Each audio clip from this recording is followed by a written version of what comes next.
యేసుక్రీస్తు నామాన మీకందరికి కూడా ప్రత్యేకమైన వందనాలు. దేవుడు మనకు అనుగ్రహించిన ఈ గొప్ప తరుణాన్ని బట్టి దేవునికి మొదటగా నేను కృతజ్ఞతాస్తుతులు చెల్లిస్తున్నాను.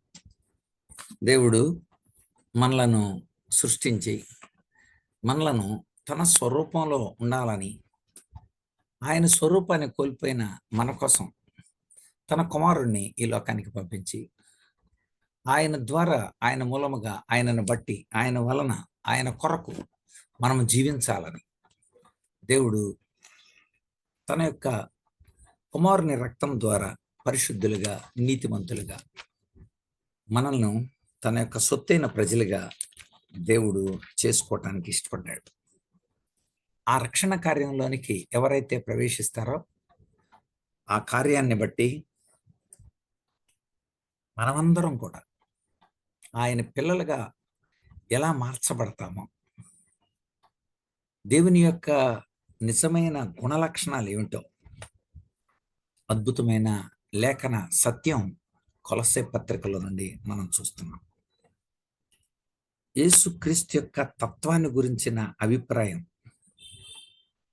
ఆయన మూర్తిమత్వాన్ని గురించిన అభిప్రాయం ఆ రోజుల్లో సరిగ్గా లేనప్పుడు, శరీరధారిగా వచ్చిన దేవుడు అని వారు నమ్మనప్పుడు, యేసు ప్రభు ఎలాంటి దేవుడో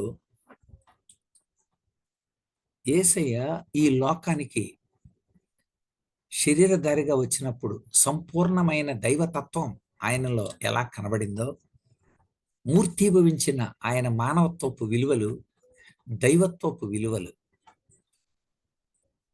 ఏ రీతిగా సుస్పష్టమయ్యాయో, ఆయన కార్యాలు ఏమిటో ఈ కొలస్సే పత్రిక ద్వారా మనం ధ్యానం చేస్తున్నాం. కొలస్సే పత్రిక మొదటి అధ్యాయాన్ని మనము ధ్యానం చేసాం. ఆ రోజుల్లో జ్ఞానతత్వ సిద్ధాంతవేత్తల యొక్క జీవిత దృష్టి లేక జీవన విధాన క్రమం, వారి బోధనా సరళి మనం చాలా విషయాలు చూస్తున్నాం. మన శరీరం అపవిత్రతతో నిండిందని, శరీర వాంఛల్ని మనం అణుచుకోవాలని, అందుకోసం మనం అందరం ఉపవాసాలు ఉండాలని, పడాలని, లంఘనం సర్వరోగ నివారణం అని చెప్పారనమాట. లంఘనాలు చేస్తే అన్నిటికీ రోగాలు కుదిరైపోతాయి, పాప రోగాలు కూడా పోతాయి. శరీరాన్ని నలగొట్టుకోవటం కోసం చాలామంది కొరడాలతో శరీరాలు నలగొట్టుకోవటం, మేకుల మీద పడుకోవటం, శరీరాన్ని అంటే అది అలా అంటే తపస్సులు చేసి లంఘనాలు పట్టించి, మన భాషలో చెప్పాలంటే శరీరాన్ని ఎండగట్టుకోవటం. కనుక శరీరాన్ని అసహించుకుంటారా అనని, కనుక ఇక్కడ వాళ్ళ పద్ధతుల్ని అపోస్తలుడైన పౌలు చాలా చక్కగా దైవం చెప్పిన సిద్ధాంతం ఏంటి, మీరు పాటిస్తున్న విషయాలేంటి, కనుక ఈ ఈ ఈ ప్రశ్నలకు ఇప్పుడు మనం 2వ అధ్యాయంలో మనం జవాబులు చూస్తాం. కనుక యేసు ప్రభు ఒక మానవుడు, ఆయన ఈ లోకంలో మానవుడిగా జీవిస్తూ ఉన్నప్పుడు మెస్సియా అనబడిన ఆత్మ ఆయన లోపలికి అప్పుడప్పుడు వచ్చి సూచక్రియలు చేయించి తిరిగి ఆ మెస్సియా ఆత్మ వెళ్ళిపోతున్నాడు అని వాళ్ళు ఇన్కర్నేషన్, శరీరధారిగా వచ్చిన మెస్సియాగా యేసును అంగీకరించలేదు. అందుచేత కనుక యేసు ప్రభు ఎలా శరీరాకారంలో వచ్చిన దేవుడు, అనేక మంది వాళ్ళ బోధకు ఆకర్షితమై సామాన్యుడిగా యేసు ప్రభుని చిత్రీకరిస్తున్నప్పుడు క్రిస్టాలజీ, క్రీస్తు శాస్త్రంగా ఈ కొలస్సే పత్రికను రాశాడు. అందుకనే ఆయన ఎలాంటి వాడో మన మొదటి అధ్యాయంలో ఆయన యొక్క వ్యక్తిత్వ లక్షణాలని మనం చూసాం. Hypostatic union. ఏంటి దాని అర్థం? సంపూర్ణమైన మానవుడు, సంపూర్ణమైన దేవుడైన ద్విగుణీకృత లక్షణాలు ఆయనలో ఉన్నాయి. ఆయన దేవుడుగా ఈ లోకంలో మానవ శరీరంతో నివసించాడు. అది నిరూపిస్తున్న అద్భుత సత్యం. ఆత్మయున్న ఆ దేవుడు మన కోసం శరీరంతో ఎందుకు రావాలి అని అంటే, మనం చాలా విషయాలకు భయపడుతున్నాం. ఎందుకంటే మనకు తెలియని విషయాలే. చచ్చిపోతే ఎక్కడికి వెళ్తామో తెలీదు. చచ్చిపోయి తిరిగి లేచి ఎక్కడికి వెళ్తున్నామో చెప్పాలి ఆయన. పాపానికి ఫలితం మరణం వస్తుంది. ఆ పాపానికి ఫలితం మరణం వస్తుంది కనుక ఆ మరణం నుండి విడుదల చేయగలిగిన శక్తిమంతుడిగా ఆయన రావాలి. కనుక ఈ రోజుల్లో సాతానికి భయపడుతున్నాం మనం. పౌలు హెబ్రీలకు అదే రాస్తాడు 2:14-15లో. కాబట్టి ఆ పిల్లలు రక్త మాంసములు కలవారైనందున ఆ ప్రకారమే మరణం యొక్క బలము గలవాన్ని అనగా అపవాదిని మరణము ద్వారా నశింపజేయుటకును జీవితకాలమంతయు మరణ భయము చేత దాస్యమునకు లోబడు వారిని విడిపించుటకు ఆయన కూడా రక్త మాంసములలో పాలివాడాయను. కనుక రక్త మాంసాల్లో ఆయన ఎందుకు పాలివాడయ్యాడు అనంటే, మనకున్న ఈ భయాందోళనలన్నీ ఇప్పుడు వాళ్ళు చెప్పిన దైవత్వ లక్షణాలకి వ్యతిరేక విషయాలు చెబుతుంటే ఆయనలోని దైవత్వపు లక్షణాలు మొదటి అధ్యాయంలో చాలా స్పష్టంగా చెప్పాడు. ఇక రెండో అధ్యాయంలో రక్షింపబడడానికి, సంపూర్ణం అవడానికి ఆచారాలు, సంస్కారాలు, కట్టుబాట్లు ఇవన్నీ ఉన్నాయి. అవి చేస్తేనే మీరు సంపూర్ణులు అవుతారు. కానీ ఇప్పుడు పౌలు వాళ్ళతో చెప్పాలనుకుంటున్నాడు, ఇవన్నీ కూడా ప్రభువు యొక్క రాకల్లో విలువలేని ఛాయలు ఇవి. మనం రక్షణ పొందడానికి క్రీస్తు యందు ఉంచిన విశ్వాసం చాలు. Only faith. విశ్వాసము ద్వారా సమస్తాన్ని పొందగలం. ఇది పౌలు చెప్పాలనుకుంది. ఆ సిద్ధాంతానికి అంటే అవి చేయాలి అని చాలా వాళ్ళు నిర్ణయించిన ఆ యొక్క విషయాల్ని మనం ఇప్పుడు చూస్తే మనకు అర్థమవుతుంది. చదువుదాం. మనం 2వ అధ్యాయంలోకి ప్రవేశిద్దాం. 2వ అధ్యాయంలో కొలస్సీలకు రాసిన పత్రిక 2వ అధ్యాయం మొట్టమొదటి వచనం. మీ కొరకును లౌదికేయ వారి కొరకును శరీర రీతిగా నా ముఖమును చూడని వారందరి కొరకును నేను ఎంతగా పోరాడుచున్నానో మీరు తెలుసుకొని కోరుచున్నాను. వారు ప్రేమయందు అతుకబడి సంపూర్ణ గ్రహింపు యొక్క సకలైశ్వర్యం కలిగిన వారై దేవుని మర్మమై ఉన్న క్రీస్తును స్పష్టంగా తెలుసుకున్న వారి తమ హృదయములలో ఆదరణ పొందవలనని వారందరి కోసం నేను పోరాడుతున్నాను అనే పదాన్ని రాశారు అక్కడ. కనుక ఈ మాటల యొక్క అర్థాన్ని మనం కనుక గ్రహిస్తే, పౌలు కొలస్సీలకు ఏమని చెప్తున్నాడంటే, చాలా ప్రార్థనలో తన గొప్ప సంఘర్షణ ఒకటి ఉంది. లౌదికేయ వారి కోసం, అంతేకాదు ఈ కొలస్సీలో ఎలాంటి పరిస్థితులు ఉన్నాయో అవి విన్న నాటి నుండి వారి కోసం, ఆ పక్కనే పొరుగునున్న లౌదికేయ వారి కోసం, ఇంకా కలవని ఇతర క్రైస్తవుల కోసం కనుక నేను ప్రార్థిస్తున్నాను.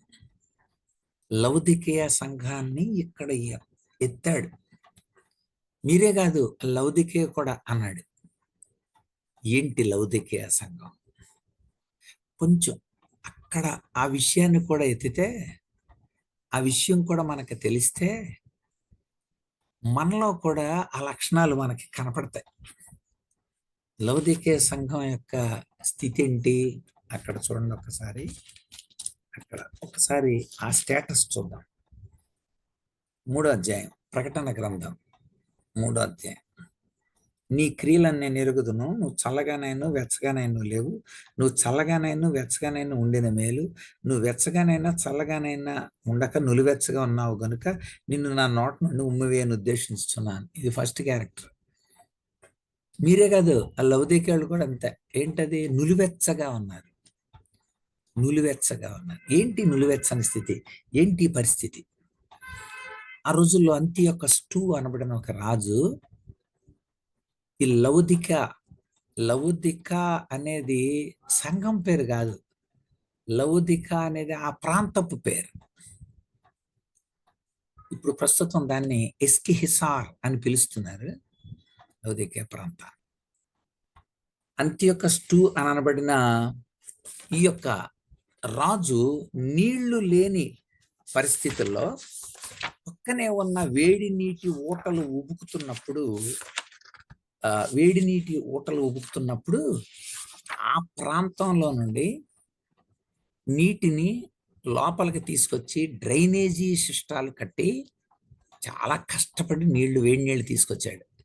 అయితే బాగా వేడిగా ఉంటే అవి బాగా ఉపయోగపడేవి, బాగా చల్లగా ఉంటే కూడా ఉపయోగపడేవి. కానీ అవి నులివెచ్చగా ఉండటంతో ప్రజలు ఎక్కువ మంది దాన్ని వాడకపోవటం వలన నిరుపయోగంగా ఉండటాన్ని గమనించారు. నిరుపయోగంగా ఉండటం కనుక ఇలా నిరుపయోగంగా నీళ్లు, ఇంత కష్టపడి నీళ్లు ఆ వేడి నీటి ఊటల్ని మన ఇక్కడికి తీసుకొస్తే మీరు దాన్ని వినియోగించట్లేదు కదా. రాజు బాధపడినట్టు దేవుడు ఆ నీళ్లను చూపించి మీరు అలా నిలువెచ్చుకున్నారు, మీరు ఉపయోగపడని ప్రజలు తెలిపటాని కోసం వాడాడు. అది మొట్టమొదటి వాడి ఉపయోగపడని ప్రజలు.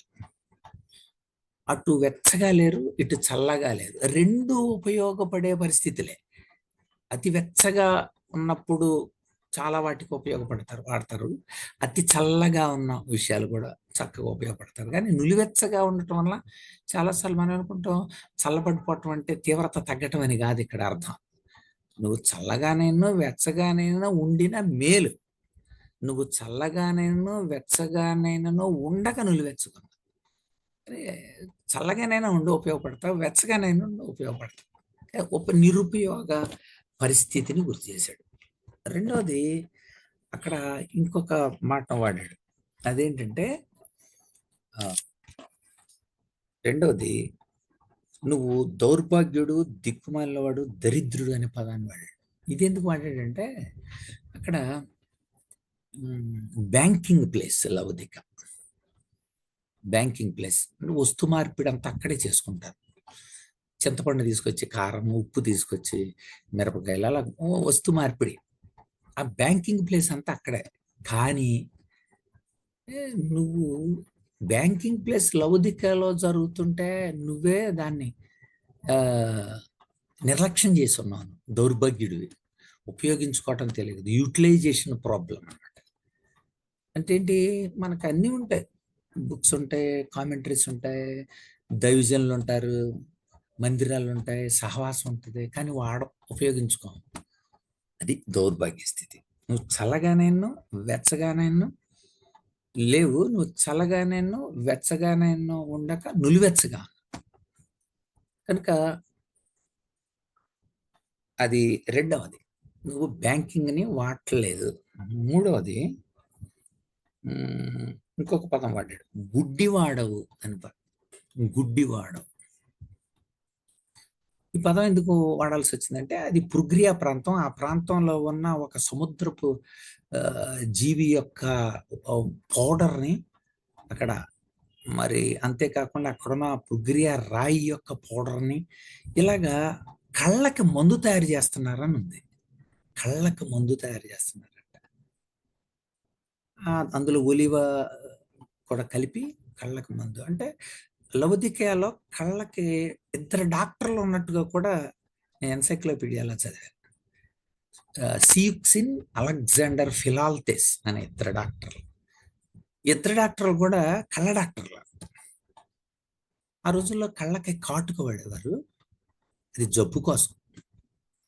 కనుక ఈ కళ్ళకి మందు అక్కడ తయారవుతుంది, నువ్వు నువ్వు గుడ్డోడివి అంటే అర్థం, మందు అక్కడ తయారవుతుంటే నువ్వు దాన్ని వాడట్లేదు. అది బాధ. బైబిల్ ఉంటుంటే కానీ చదవట్లా. ఎదురుగుండా నీకు చాలా కామెంటరీస్ కనపడుతున్నాయి, కానీ నువ్వు వాటిని ఎప్పుడు ముట్టుకోలే, సెల్ఫ్లో పెట్టుకున్నావు. బైబిల్ ఎన్ని సేకరిస్తానో తెలుసా నేను, పుస్తక సేకరణ. అది కాదు, దేవుడు కాదు, యూటిలైజేషన్. ఇంకొక పదాన్ని వాడాడు, అదేమిటంటే నీవు దిగంబరుడవు. ఇందా చెప్పాను కదా, అంత్యోకస్టు యొక్క భార్య పేరు లవదిక. ఆయన ఈ బట్టలకు కూడా అదే పేరు పెట్టాడు. అక్కడ బ్లాక్ ఊల్, నల్ల గొర్రెలు, వాటి యొక్క ఊళ్ళు సంత కూడా అక్కడ ఉంది. అక్కడ రొగ్గులు తయారవుతాయి అన్నమాట.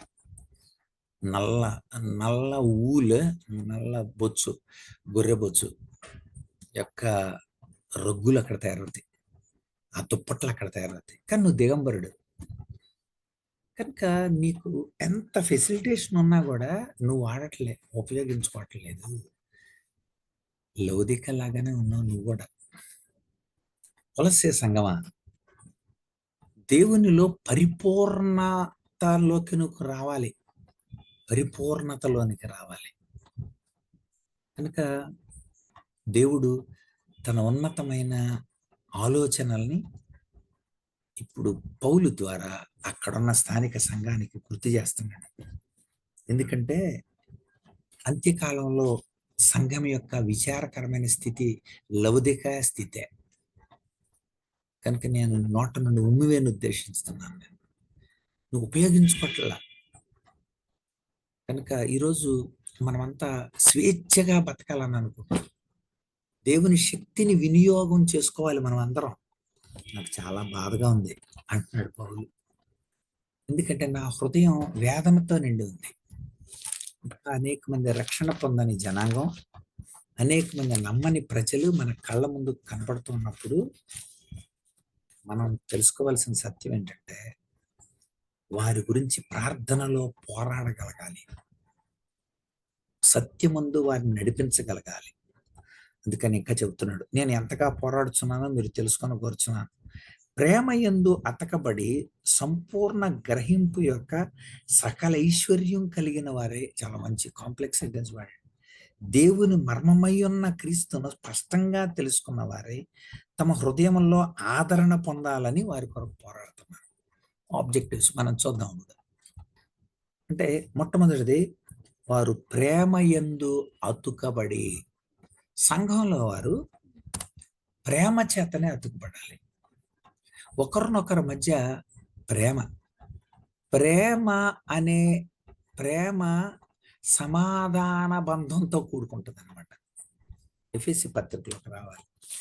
పౌలు సంఘాన్ని గురించి రాస్తూ ఎఫెసీ పత్రికలో చూడండి, ఇక్కడ 4వ అధ్యాయం ముందు మొట్టమొదటి వచనం చూద్దాం.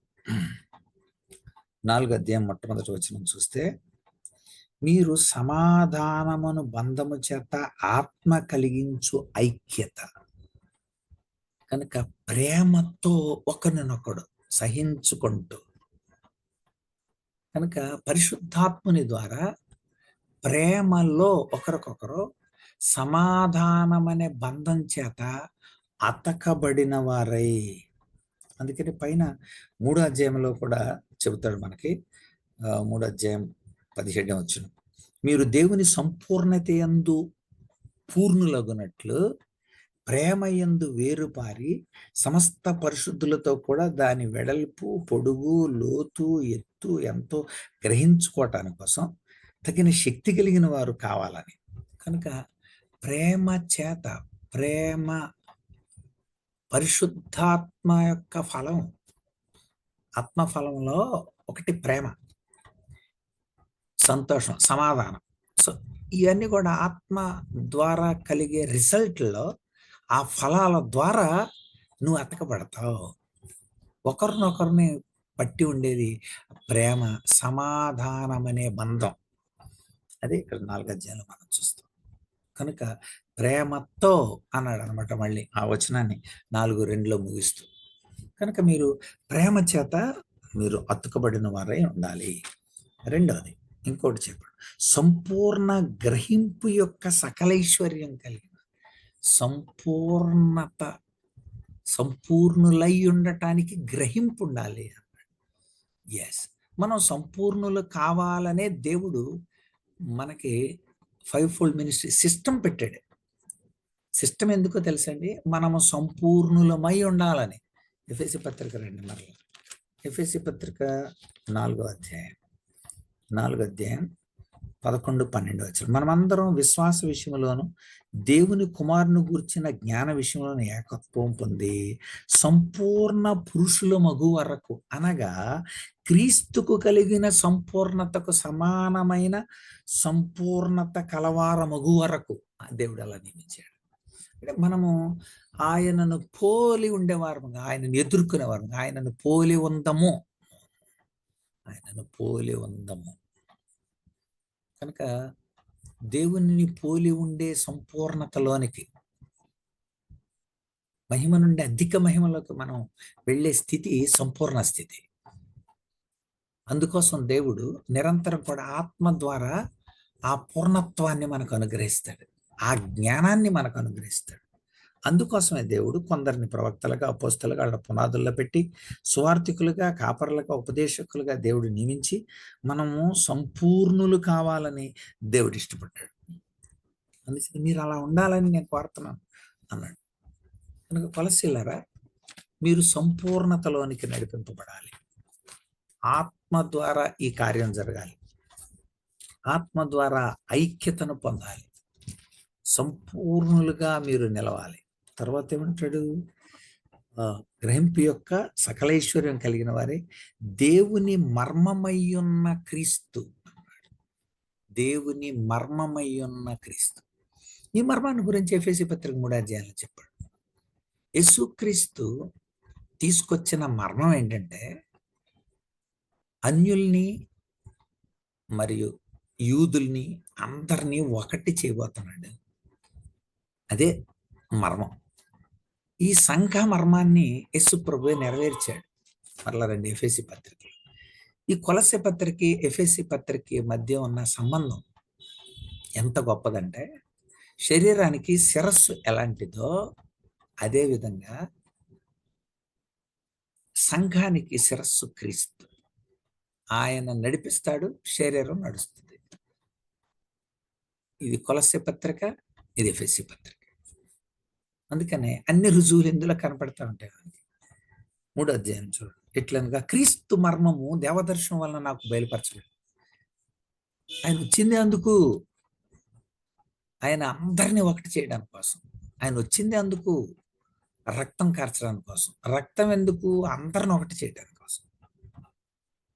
కనుక ఈ విషయం ప్రవక్తలకు తెలుసు, కొత్త నిబంధనలో అపోస్తలులకు తెలుసు.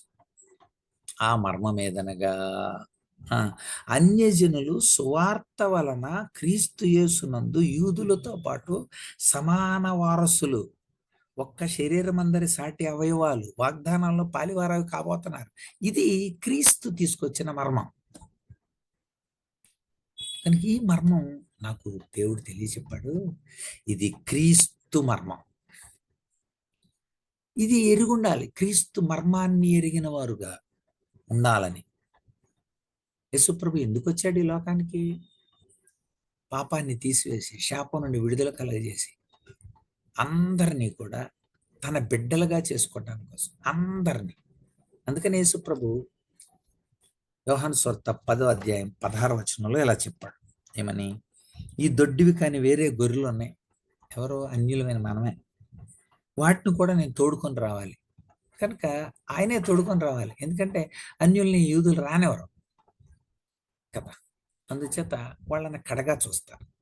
అందుకని ఏమంటున్నాడు? నేను తోడుకొని రావాలను, అవి నా స్వరము వినును, అవి నా స్వరము వినును. వింటాయి, తర్వాత అప్పుడు మంద ఒకటియు గొర్రెల కాపరియు ఒకడు.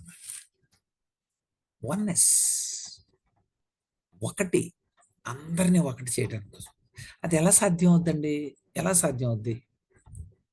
ఒకే విధంగా సాధ్యం అవుద్ది. దేవుడు తన రక్తంతో కడిగేసాడు అనుకోండి, అందరం ఆయన పిల్లలం అయిపోతాం. అందరం ఆయన ఇంటి సంబంధాలు అవుతాం. అందరం ఆయన రాజ్య సంబంధాలు అవుతాం. అందరిలోనూ కూడా ఆయన రక్తమే, అందరిలో కూడా ఆయన ఆత్మే, అందరిలో కూడా వెలిగించింది ఆయన వాక్యే. కనుక ఈ మూడు సాక్ష్యం ఇస్తాయి అన్నమాట: వాక్యము, రక్తము, పరిశుద్ధాత్మ. కనుక ఇక్కడ చెబుతున్నాడు, ఈ మర్మం గొప్పది, ఈ మర్మం గొప్పది. కనుక ఆయన ఈ లోకానికి రావడం, కార్యాలు జరిగించడమే అదే క్రీస్తు యొక్క మర్మం. దైవభక్తిని గూర్చిన మర్మము గొప్పదై ఉన్నది. The secrecy of godliness. ఏంటది? ఆయన సశరీరుడిగా ఈ లోకానికి వచ్చాడు. వచ్చి తిమోతి పత్రిక 3:16 తిమోతి పత్రిక 3:16 ఆత్మ విషయమున నీతిపరుడని తీర్పు పొందాడు. పరిశుద్ధాత్మ ద్వారా ప్రతి చోట ఆయన తీర్పు పొందాడు. ఈయన నా ప్రియకుమారుడు, ఈయన యందు నేను ఆనందిస్తున్నాను. తండ్రి శబ్దం. పరిశుద్ధాత్ముడి ద్వారా గొప్ప కార్యాలు. నీతిపరుడని తీర్పు పొందాడు. దేవదూతలకు కనబడ్డాడు. రక్షకుడని జనముల్లో ప్రకటింపబడ్డాడు. లోకమందు నమ్మబడ్డాడు. ఆరోహణే తేజోమయుడాడు. ఆయన జీవన, మరణ, పునరుద్ధాన, ఆరోహణ విషయాలన్నీ కూడా ఎందుకు జరిగాయి? మన కోసమే. సంఘాన్ని స్థాపించడానికి కోసం, ఆ సంఘంలో అందరిని ఉంచడానికి కోసం. యూదుడని లేదు, గ్రీసు దేశస్థుడు లేదు. ఇది మర్మం. కనుక అందరిని ఒకటి చేస్తాడనంటే రోమిలు ఊరుకుంటారా? అరే, ప్రపంచంలో నెంబర్ 1 రాజ్యాధికారులు కలిగిన వాళ్ళం మేము అంటారు. గ్రీకులు ఊరుకుంటారా? ప్రపంచానికి జ్ఞానం నేర్పిన వాళ్ళం మేము. యూదులు ఊరుకుంటారా? మేము దేవుని యొక్క స్వకీయ సంపాద్యం. కనుక మరి ఊరుకోరాలి. అందుకనే ఆయన శిలువ మరణం పొందేంత వరకు కూడా చాలా మందికి తెలియదు. అధికారులకు ఈ మర్మం తెలియదు. తెలిస్తే వాళ్ళు సిలువేరు. ఆయన రక్తంతో సంఘం ఎలా తయారవుద్దంట, ఐక్యపరుస్తున్నాడంట అన్న విషయం తెలీదు. చదువుదాం అన్నమాట. కొరింథీయులకు రాసిన మొదటి పత్రిక 2వ అధ్యాయం చూడండి, 7-8. దేవుని జ్ఞానం మర్మమైనట్టుగా బోధిస్తున్నాం. అది క్రీస్తుకు సంబంధించిన జ్ఞానం. ఈ జ్ఞానము మరుగై ఉండెను.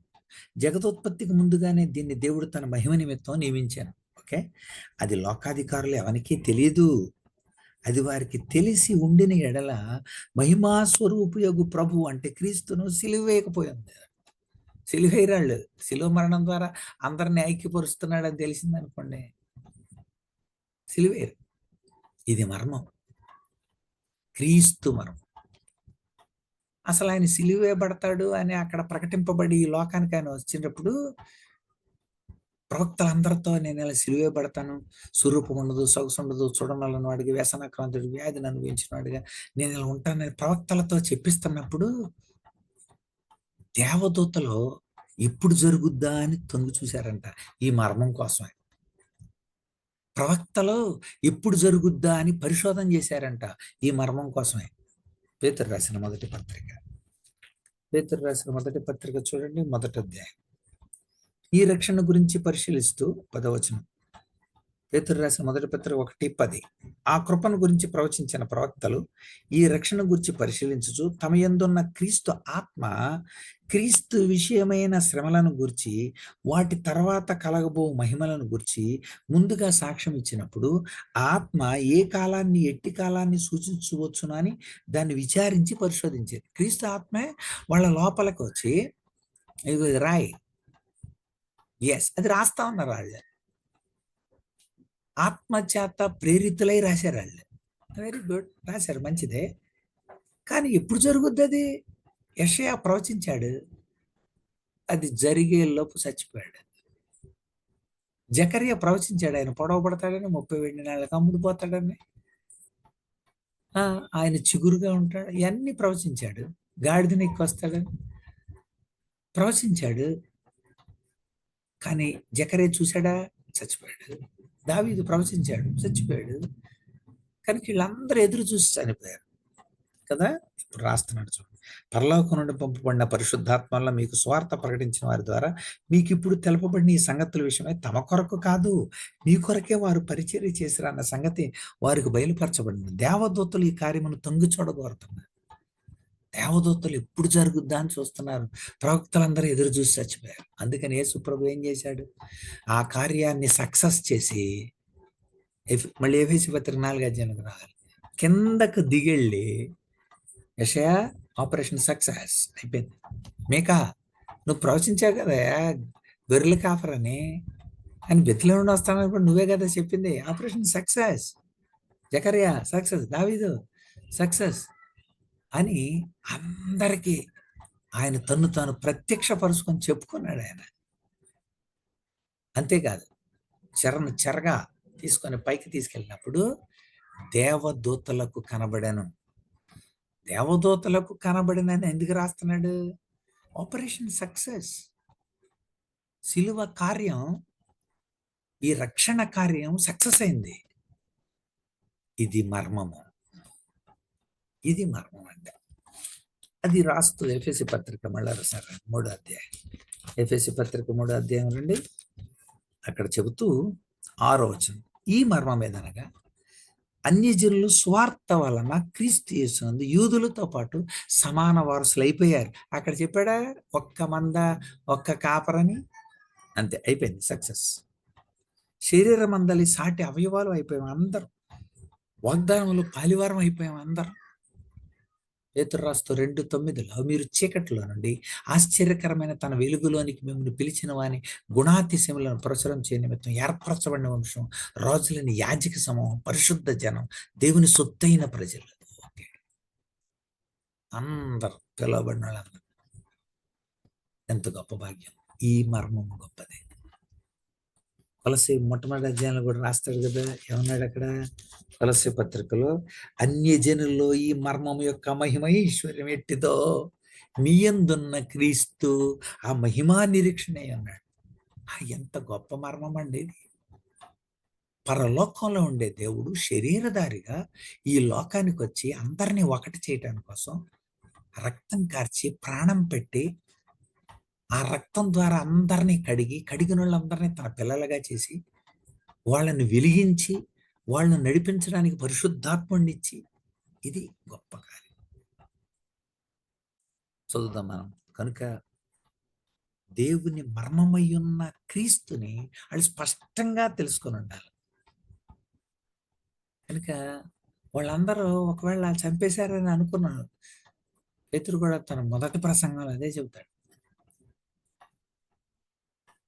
మీరు జీవాధిపతిని చంపితిరి, కానీ ఆయన తండ్రి లేపి ఆధిక్యత కలిగిన వాడుగా, అత్యున్నతుడిగా, అన్ని నామాల కంటే పైనామంగా ఆయన హెచ్చించి, ఎందుకో తెలుసా, సంఘానికి శిరస్సుగా ఉంచాడు.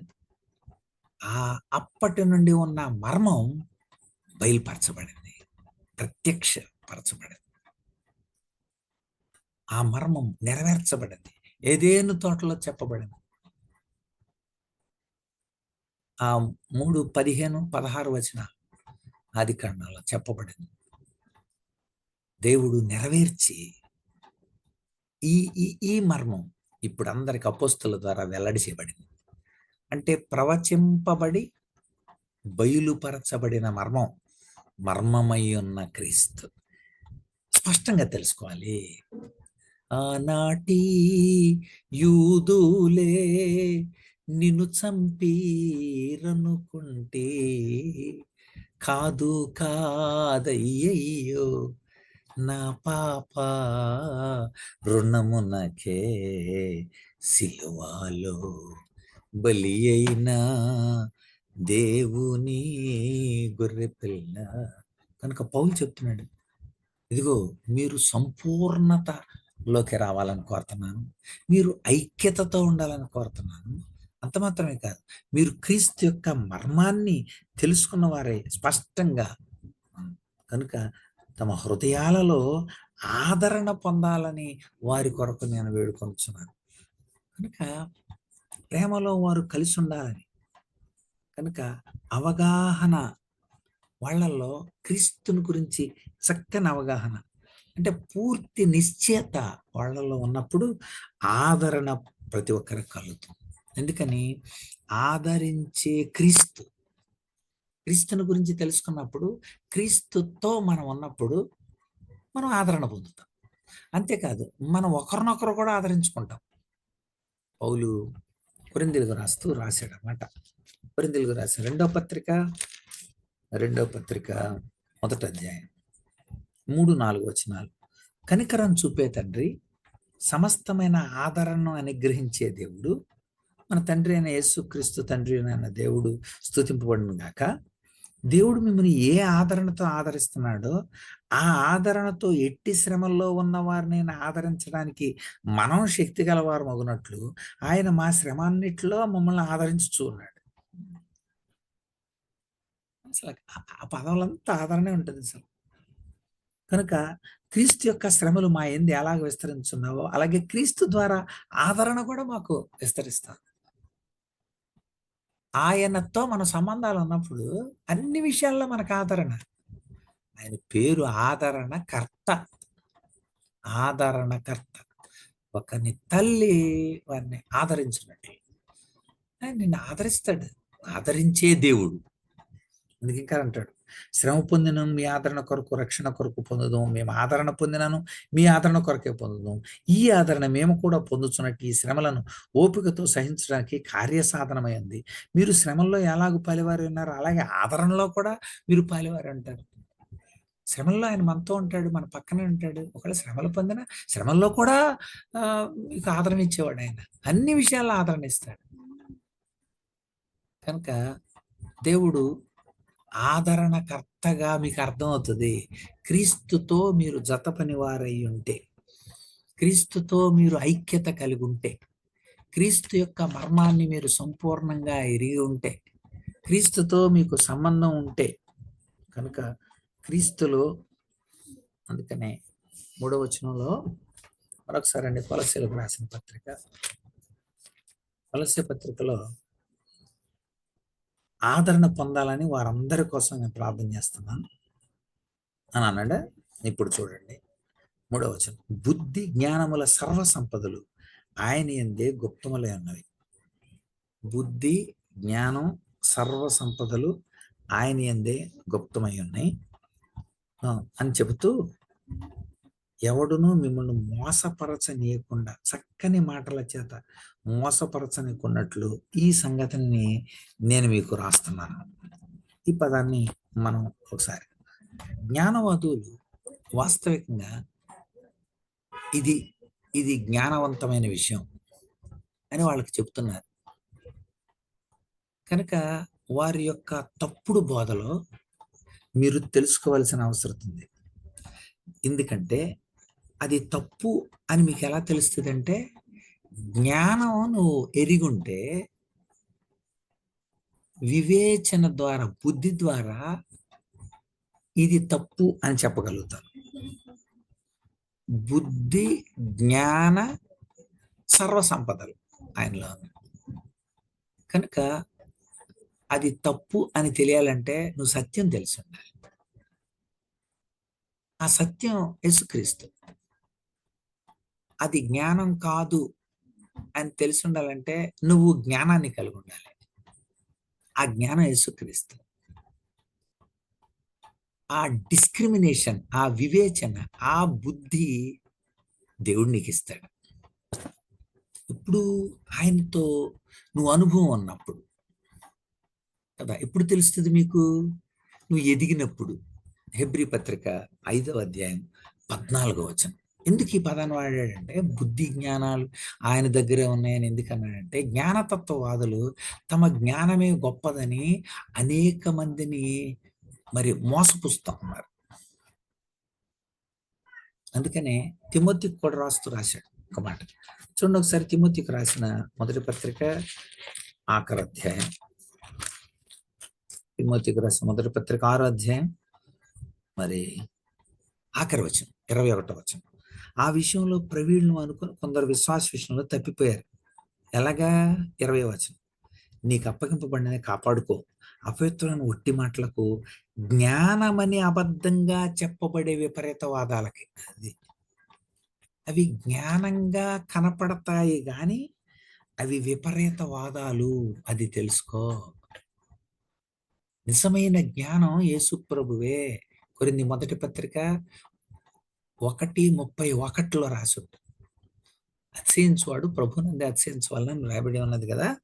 ప్రకారం ఆయనే మనకు నీతి, జ్ఞానము, విమోచన, సమాధానం, పరిశుద్ధత. ఆయన యేసు ప్రభువే మనకు జ్ఞానం, యేసు ప్రభువే మనకు నీతి, యేసు ప్రభువే మనకు పరిశుద్ధత, యేసు ప్రభువే మనకు విమోచన. కనుక జ్ఞానం ఎవరంటే యేసు ప్రభువే.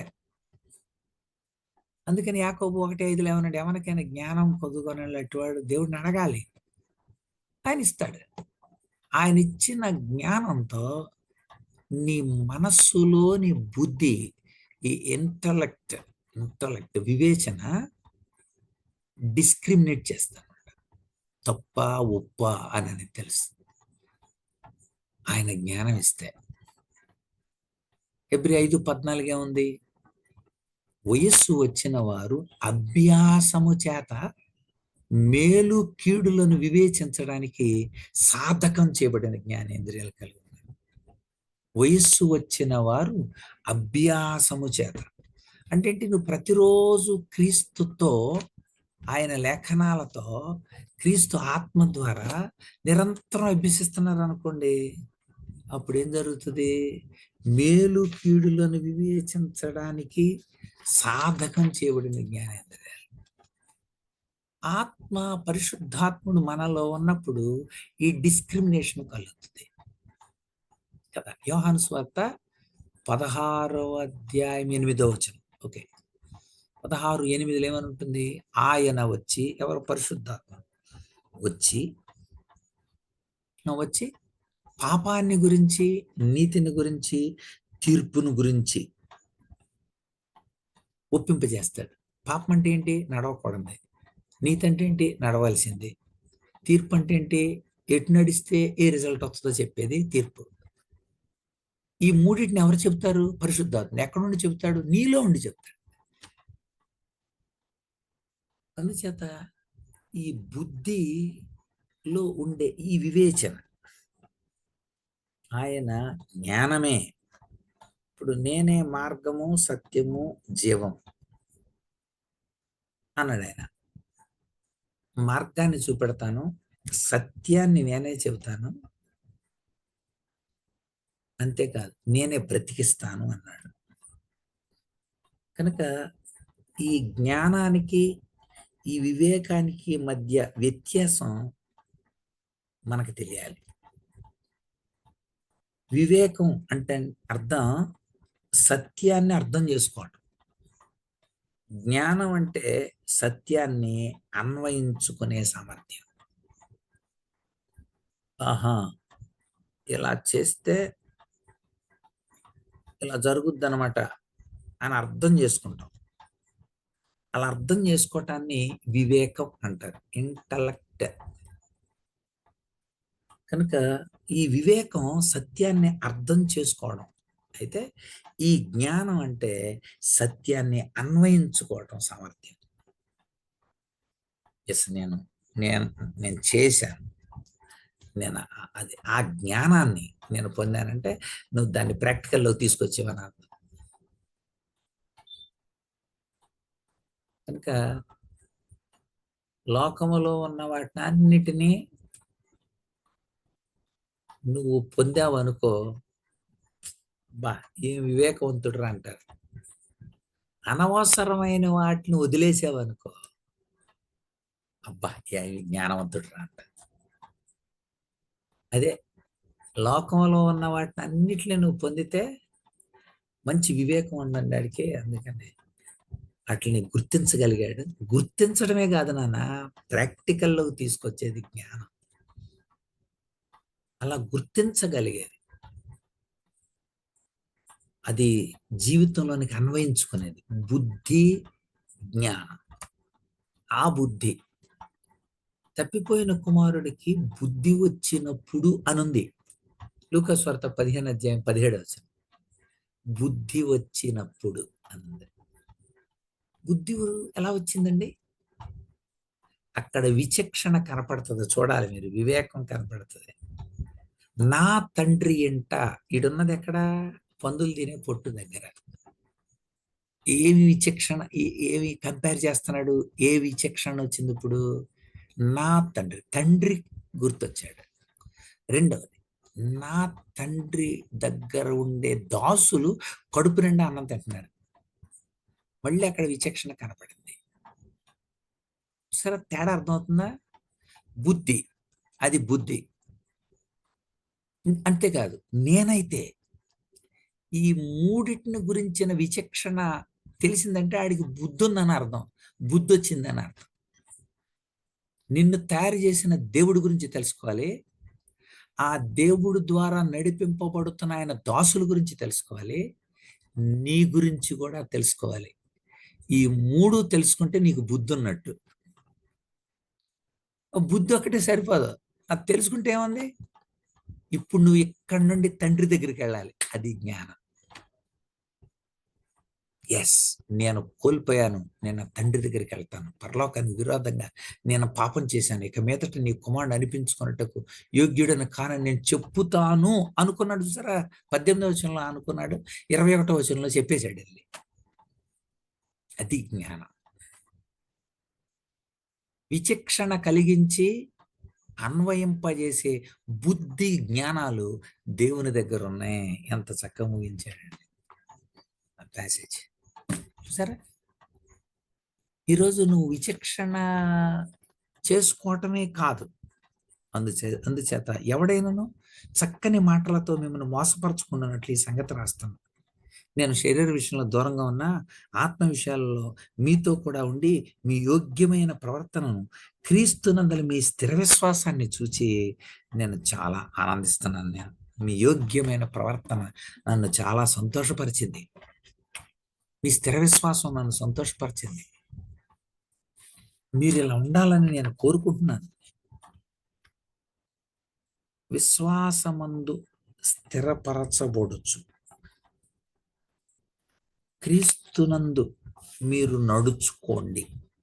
ఈ పదాలు ఇక్కడ ఆత్మ విషయములో యోగ్యమైన ప్రవర్తనతో, స్థిర విశ్వాసములో, ఈ పదాలన్నీ కూడా ఆత్మీయమైన పరిపుష్టి అన్నమాట, ఆత్మీయమైన పరిపుష్టి. కనుక ఒక వ్యక్తి దేవుని సత్యాన్ని బోధిస్తుంటే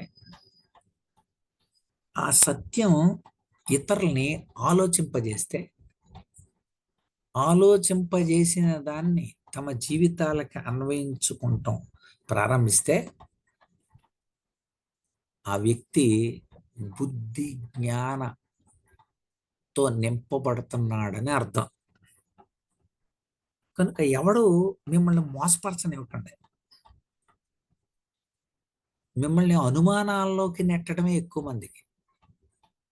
మిమ్మల్ని నిజమైన జ్ఞానములో నుండి మనుషుల జ్ఞాన విషయాలలోనికి మిమ్మల్ని లాక్కెళ్ళిపోవాలని వాళ్ళు ప్రయత్నాలు చేస్తుంటారు. అందుచేత ఆత్మ విషయాల్లో మీతో కూడా ఉన్నాను. ఈ గైడెన్స్ అందరికీ అవసరం, ఈ మెంటరింగ్ అందరికీ అవసరం, ఈ కౌన్సిలింగ్ అందరికీ అవసరం. మీ యోగ్యమైన ప్రవర్తనను, క్రీస్తునందలి స్థిర విశ్వాసాన్ని, యోగ్యమైన ప్రవర్తన, ఈ మాటని పౌలు మరియు పేతురు కూడా, పేతురు ఏం రాశాడు చూడండి ఒకసారి, ఇక్కడ చూపిస్తాను. పేతురు రాసిన 2వ పత్రికలో 3వ అధ్యాయం, దేవుని దినపు రాకడ కొరకు కనిపెట్టుచు దానిని ఆశతో అపేక్షించచ్చు మీ పరిశుద్ధమైన ప్రవర్తనతోనూ భక్తితోనూ ఎంతో జాగ్రత్త గలవారై ఉండవలనని. పరిశుద్ధమైన ఈ ప్రవర్తన, సిద్ధపాటు కలిగి ఉండి, వివేచనతో ఉండి, జ్ఞానంతో బ్రతుకుతూ, లోకంలో అన్నీ చూస్తున్నావు, ఏది తప్పో ఏది ఒప్పో ఆత్మ ద్వారా వివేచిస్తున్నావు, దాన్ని జీవితానికి అన్వయించుకొని సిద్ధపరచబడి ఆయనని ఎదుర్కొనే వారుగా మనం ఉండాలని ఈ మొదటి 5 వచనాలలో మనకు తెలియజేయబడుతుంది. కనుక గుర్తుపెట్టుకుంది, తత్వజ్ఞానం, జ్ఞానతత్వవాదం, నెస్టిసిజం ఆ రోజుల్లో ప్రజలను మభ్యపరిచి భౌతికపరమైన విషయాలకు తీసుకుని వెళుతున్నప్పుడు అపొస్తలుడైన పౌలు ఆత్మీయ స్థితిగతులలో వాళ్ళని బలపరచడానికి ఇష్టపడ్డాడు. యేసయ్యను ఒక పునాదిగా చూపిస్తూ, యేసయ్యను మన జీవితాలకు ఆదర్శవంతంగా చూపిస్తూ, ఆయనలోనే ఎలా ఎదగాలో ఒక క్రమం, ఒక దృఢత్వం అనేది ఇక్కడ ఈ 2 పదాలలో మనకు కనబడుతుంది. క్రమం ప్రవర్తన, దృఢం స్థిర విశ్వాసం. క్రమము, దృఢము, ఈ 2 పదాలు ఎందుకు వాడాడంటే, సహజంగా సైనికుల్లో, సైనిక బెటాలియన్ వాళ్ళు ఈ రెండింటిని అందరికీ అలవాటు చేస్తారు. ఒకటి క్రమం, రెండవది దృఢత్వం. అది నేర్పిస్తారు బెటాలియన్ మొత్తం అందరికీ. ఆ కమాండర్ వాళ్ళందరికీ ఆయన నేర్పుతాడు. మీరు కూడా యోగ్యమైన ప్రవర్తన క్రమాన్ని సూచిస్తే, స్థిర విశ్వాసం దృఢత్వాన్ని సూచిస్తుంది. సైనికుల వ్యవస్థలో క్రమబద్ధమైన శ్రేణి, అంతేకాదు మీ యొక్క గుణాత్మకంగా స్థిరత్వపు అంతరంగ స్వభావం,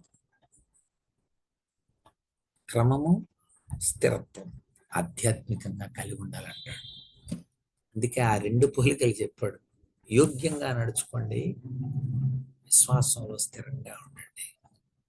సైనికుడు ఏ రీతిగానైతే ఉంటాడు, మనం కూడా యేసు ప్రభు సైనికులుగా సంఘంలో మనమందరం, ఎఫెసీ పత్రిక పోలిక అదే 6వ అధ్యాయంలో, మనమందరం ఆయన సైనికులం.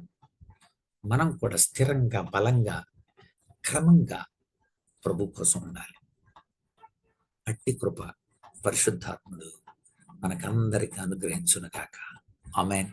చిన్న ప్రార్థన చేస్తాను. పరిశుద్ధుడైన తండ్రి, నీ నామమును బట్టి వందనాలు.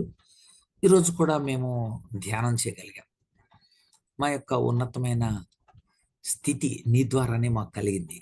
యేసయ్య, మీరు మాకు సృష్టికర్తగా, రక్షణకర్తగా, సమాధానకర్తగా, శాసనకర్తగా, నిరీక్షణకర్తగా, కార్యకర్తగా మా జీవితాలకు ఉన్నారు. మేము నమ్మాము. నమ్మటమే కాకుండా మేము ఈ లోకంలో స్వస్థ బుద్ధితో, నీతితో ఎలా బ్రతకాలో మీరు మాకు నేర్పిస్తూ వచ్చారు. ప్రభువా, ఒకరికొకరం ఐక్యత కలిగి ఉంటూ, ఒకరికొకరం క్రీస్తు ఆశించిన ఆ క్రీస్తు మర్మము యొక్క లక్షణాంశాలను మా జీవితాల్లో కలిగి ఉండి, బుద్ధితో, జ్ఞానంతో వివేచిస్తూ, అన్వయిస్తూ మా జీవితాల్లో ఒక క్రమాన్ని కలిగి ఉండి స్థిరులుగా ఉండాలని మీరు కోరుకున్నారు. అపొస్తలుడైన పౌలు కొలస్సే సంఘం విషయంలో ఎంత భారంగా ప్రార్థిస్తున్నాడు అన్నాడు. మేము కూడా మా సంఘాల గురించి, నమ్మని అనేక ప్రజల గురించి అట్టి ఉన్నతమైన ఆలోచన దృక్పథంతో ప్రార్థించే వారంగా, భారంతో ప్రభువా కన్నీరు పెట్టే వారంగా, వేదనతో మోకరించే వారంగా మమ్మల్ని సిద్ధం చేయండి. చెప్పబడిన ప్రతి మాట ఫలింపచేయండి, అవగాహన కలిగించండి. యేసయ్య నామమున వేడి ప్రార్థిస్తున్నాం తండ్రి. ఆమేన్. ఆమేన్. అందరికి వందనాలు. May God bless you. Welcome. ఒక్క సెకండ్.